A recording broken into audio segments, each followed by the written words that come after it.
نحمده ونصلي على رسوله الكريم اما بعد بسم اللہ الرحمن الرحیم۔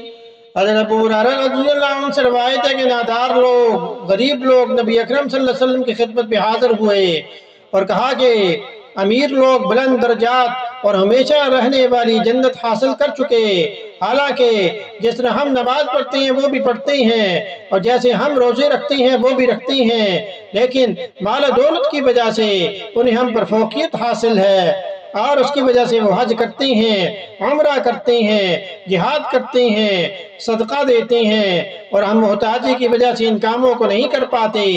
اس پر آپ صلی اللہ علیہ وسلم نے فرمایا کہ لو میں تمہیں ایک ایسا عمل بتاتا ہوں کہ اگر تم اس کی پابندی کرو گے تو جو لوگ تم سے آگے بڑھ چکے ہیں انہیں تم پالو گے اور تمہارے مرتبہ تک پھر کوئی نہیں پہنچ سکتا اور تم سب سچے ہو جاؤ گے سوائے ان کے جو یہی عمل شروع کر دیں، یعنی ہر نماز کے بعد 33 مرتبہ سبحان اللہ، الحمدللہ اور اللہ اکبر کہا کرو، اور ایک دوسرے مقام پر آیا کہ 34 مرتبہ اللہ اکبر جو ہے وہ پڑھا کرو۔